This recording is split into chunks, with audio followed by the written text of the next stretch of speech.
Good morning. In this video I'm going to be going over a couple floor exercises. They might remind you of Jane Fonda, but they've stuck around because they're effective. We're going to be doing abduction and adduction, basically moving the leg away from the midline of the body and moving it back in towards the midline of the body. Moving away is called abduction, I always mix them up, and moving the leg in is called adduction, ADD. UCTION. The reason to do these exercises is they help stabilize their stabilizer muscles, so you use them when you step out of a car. They're helpful for balance. They're helpful to support the larger muscle groups when you do exercises like squats and lunges. They can alleviate knee pain, lower back pain, and actually help shape the glutes a little bit better. So they're functional and also help your figure as well, aesthetically. So I'll start with moving the leg away from the body, which is abduction. Now the basic way to do it, you're going to lay down, your upper body is relaxed, you can be up here, however you're comfortable in the upper body. You want to have your body be straight. I like to bend the back knee a little bit, the bottom knee a little bit, so my foot's a little bit behind. I tip the hip forward, and let's see if I can get all the way in. I turn my toes slightly out, and then lift, and come down. Lift, and come down. Always making sure, checking back in, because as we go through this set, often the hip will start to drop back, because that's easier and less effective. So you want to really go for that burn, and make sure that you keep the toe just, let's see, so you want it kind of turned out like that so that you can activate the muscle a little bit better. And I would go for higher reps on this move because it is a smaller muscle group. You don't want to overload it too much. Anywhere from 15 to 30 or even 40 reps, because it's more of a physical therapy move. I use these towards the end of a workout as a final kind of burner. Okay, once you finish with one side, go ahead, switch to the other side. Again, think about that setup. Your head's comfortable. Top leg, bottom leg is bent, top leg is straight. Get in the screen here. And then you're going to tip that top hip, should be slightly forward of the bottom hip. Foot turned out just a little bit.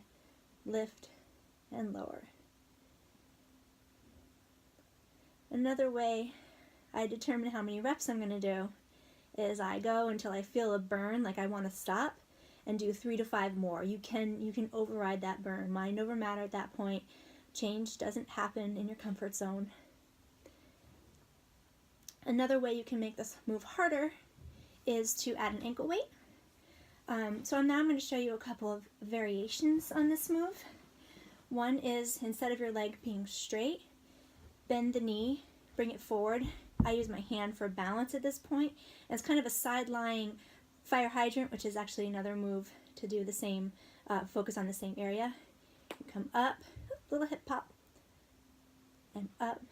And you want to make sure that when you come up, your hips aren't rocking back. That takes all the whole point of it out.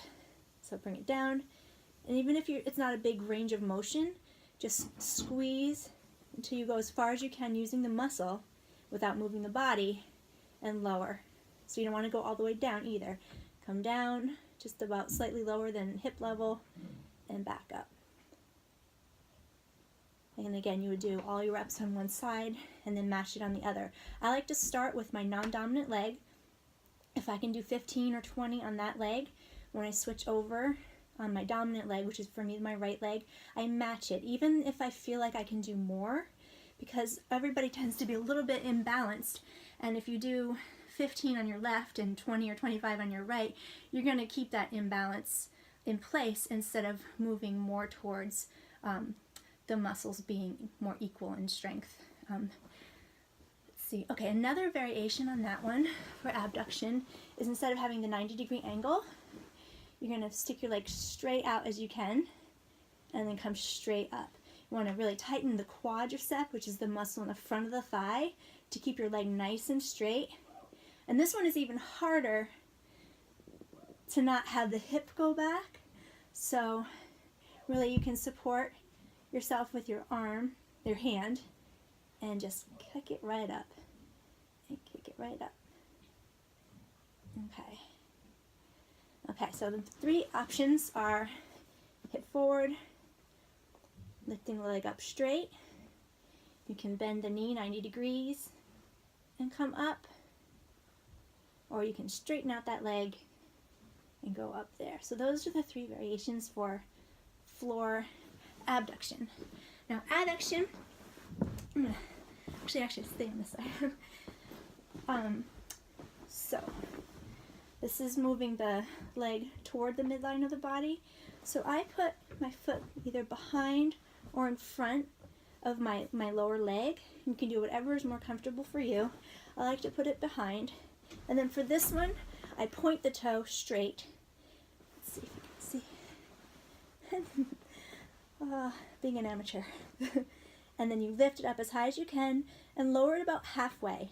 Lift up so the muscle should always feel like it's working. There's no relaxation in this move. So all the way up, about halfway down, never resting the leg on the floor.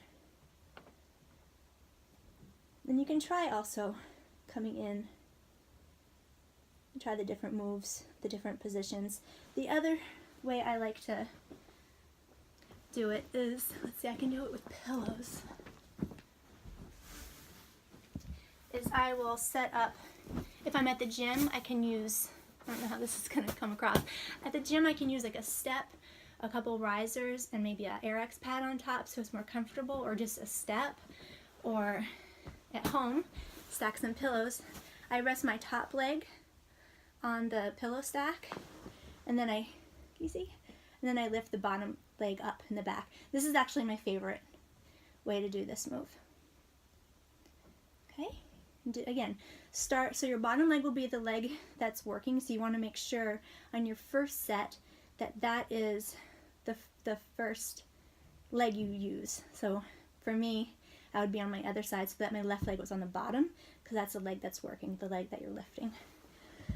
Okay.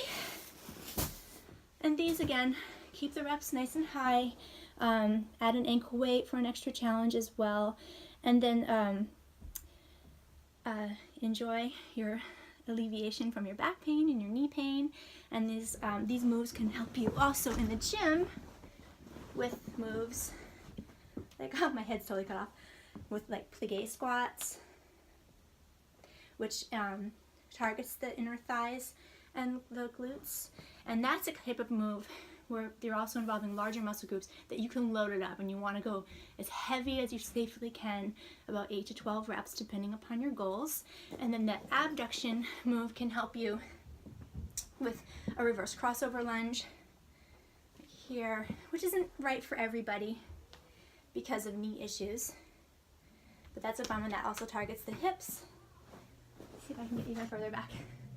Okay, or a squat and coming out, which is another one where you can kind of load it up a little bit heavier because there's more muscles working. You're not isolating stabilizing muscle, which is a smaller muscle. Okay, so I hope that helps you out and you enjoy your floor abduction and adduction moves. I recommend putting them at the end of your workout after you've already trained the larger muscle groups.